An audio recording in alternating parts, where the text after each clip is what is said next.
Welcome to Malvern and the Carpentry and Joinery Workshop. Here we carry out various tasks starting with level 1.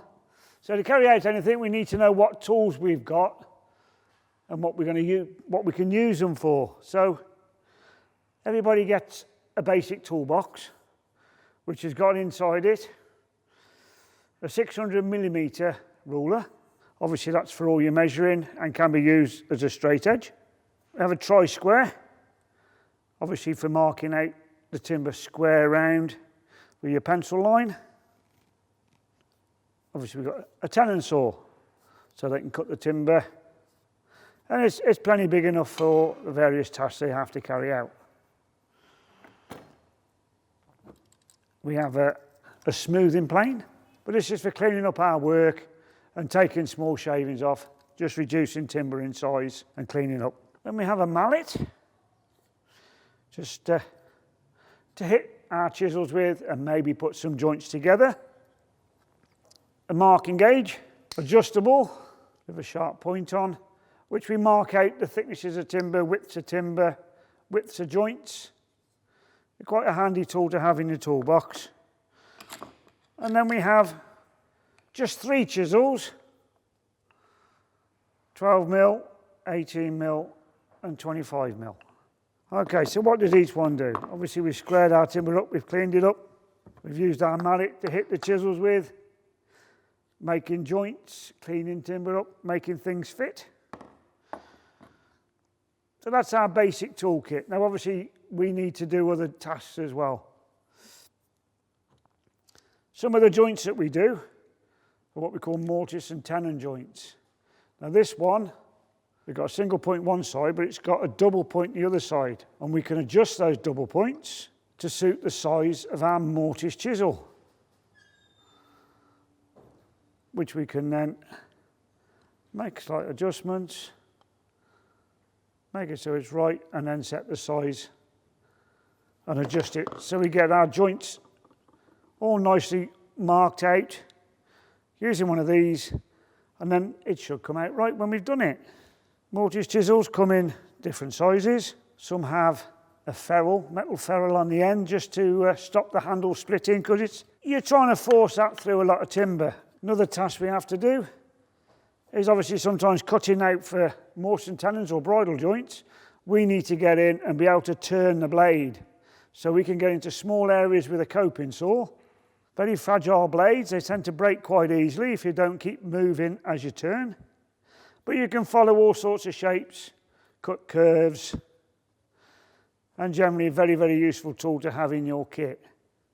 Another great tool, this one does exactly the same as that for marking timber round, 90 degrees to our timber, but also we can do 45 degrees.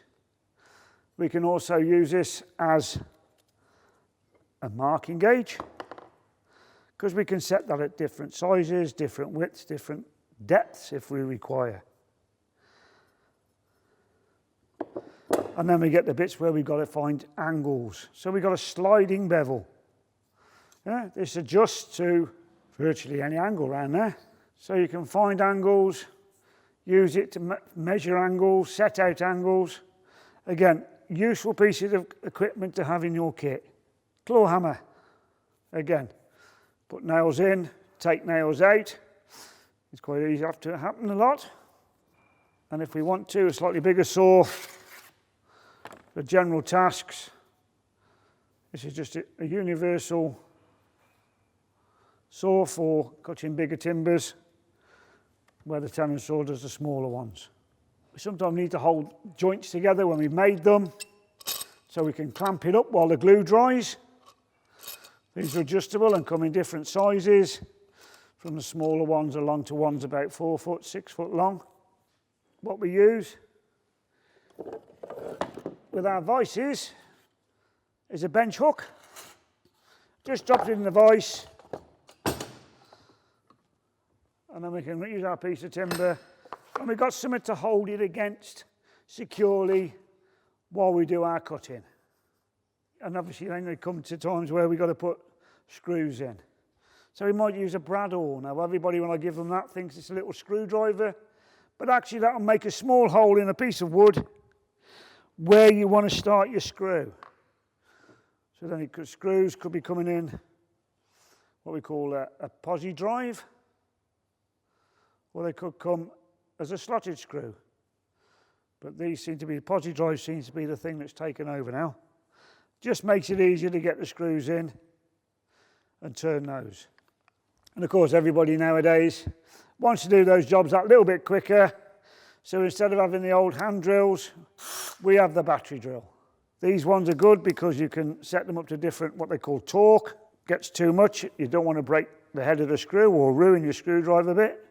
You can also adjust it so you just drill straight holes, and adjust it again if you wanted to do hammer drilling, if you're going into brickwork or masonry. So that's the sort of basic hand tools. They'll get you by. One thing we'll just mention, you've got chisels, you've got plane blades. The best way to use those is if they're nice and sharp. So it's a good idea to invest in either, well, this one is a diamond water stone, so you use water on it to lubricate it. Bit of water on, and then you can sharpen your chisels up, because a nice sharp edge on there makes it so much easier to work, and you'll get much better results from your work when you complete it.